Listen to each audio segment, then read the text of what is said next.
Today, I will present our systematic review on post-quantum cryptography for web authentication protocols. Modern identity systems such as OAuth 2.0, OpenID Connect, and SAML are used everywhere on the internet. They enable authentication, authorization, and single sign-on across many services. However, these systems still rely on classical public key cryptography, particularly algorithms such as RSA and ECDSA. The problem is that these algorithms are vulnerable to quantum attacks, especially through Shor's algorithm, which can efficiently break the mathematical assumptions they depend on. The urgency of this topic comes from the growing progress in quantum computing. Current authentication systems rely on cryptographic problems such as integer factorization and discrete logarithms. Quantum algorithms like Shor's algorithm can solve these problems much faster than classical computers. If large-scale quantum computers become available, attackers could forge authentication tokens, create fake identity assertions, impersonate legitimate OAuth clients, break trust relationships across federated identity systems.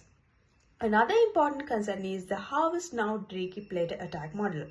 Even if quantum computers are not powerful enough today, attackers can collect encrypted data or signed data now, store it, break it later once quantum technology matures. Because of this problem, the quantum threat is not purely theoretical, it's already affecting long-term sensitive data. Before discussing the findings, I'll briefly explain the research methodology. The study shows the PRISMA 2022 systematic review framework. The research was guided by 4 main research questions. Which NIST post-quantum algorithms are relevant for web authentication? How can OAuth, OpenID Connect, and SAML integrate these algorithms? What technical and performance challenges are existing? What migration strategies are feasible? In OAuth 2.0, cryptography appears in several phases: access tokens, signatures, client authentication using signed JWT assertions, token encryption mechanisms. In OpenID Connect, cryptography is used for ID token signatures, nested JWT encryption structures, request object, and metadata validation. In SAML, the cryptography surface is even more broader. SAML relies heavily on XML digital signatures, XML encryption, and sign federation metadata. Because of this, migration SAML system is particularly complex. For digital signatures, the main candidate is MLDSA derived from Crystal Dilithium algorithm. The algorithm is considered the most practical choice because it provides a good balance between security, performance, and standardization maturity. 2 alternative signature schemes are also considered: SLHDSA derived from Spinix, which offers strong security but produces a very large signature; FLDSA derived from Falcon, which produces smaller signature but has more complex implementation requirements. For key establishment and encryption, the primary algorithm is MLChem derived from Crystal Kyber. This algorithm provides resistance against both classical and quantum attacks. However, they introduce a significant challenge. The signature and the key are much larger than classical cryptographic artifacts.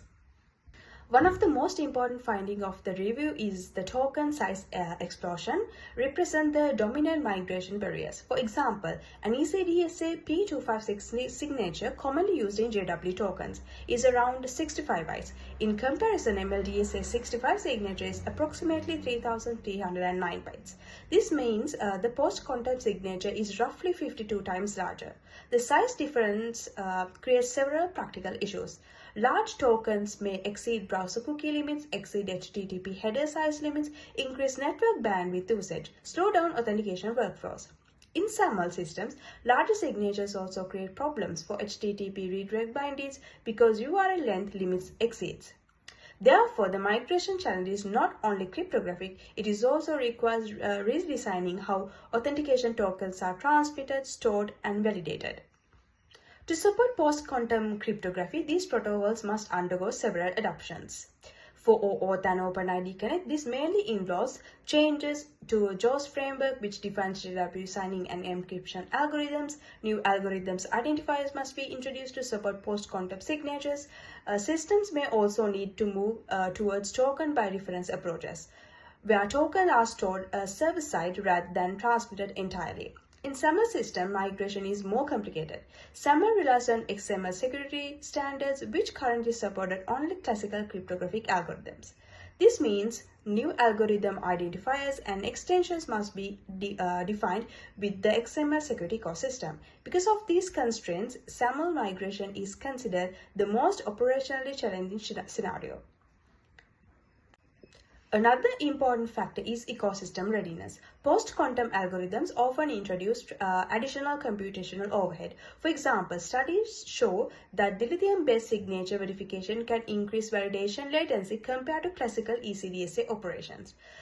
This effect becomes more noticeable in mobile devices, IoT environments, resource-constrained systems. Another challenge is software support. While some cryptographic libraries are already support PQC algorithms, many high-level identifier frameworks do not yet integrate them. For example, many JWT libraries, SAML libraries, and identity servers still assume classical algorithms. This means organizations cannot yet perform a simple drop-in replacement. Migration requires coordination across browsers, libraries, servers, and hardware security models. Hybrid approach. Hybrid cryptography combines classical algorithms and post-quantum algorithms within the same authentication process. For example, a token might include both ECDSA signatures and MLDSA signature. This approach provides two important advantages. First, it protects against unexpected weakness in new post-quantum algorithms. Second, it maintains compatibility with existing systems that cannot yet process PQC signatures. This migration process therefore becomes a gradual transition rather than a sudden replacement.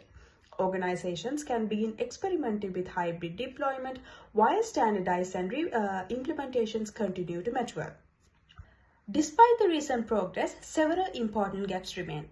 Many standard bodies have not yet finalized support for post-quantum cryptography. For example, JAWS and JWT standards lack finalizing PQC algorithm identifiers. XML security standards require updates for post-quantum signatures and encryption.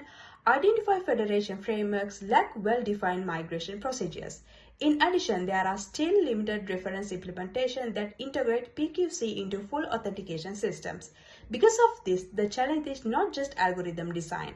The field now requires engineering solutions, standardization work, and operational frameworks to support real-world migration. To conclude this review, highlight three main points. First, the quantum threats to authentication protocols is real and time-sensitive. Second, the largest barrier to migration are practical engineering challenges, especially token size, infrastructure compatibility, and ecosystem maturity.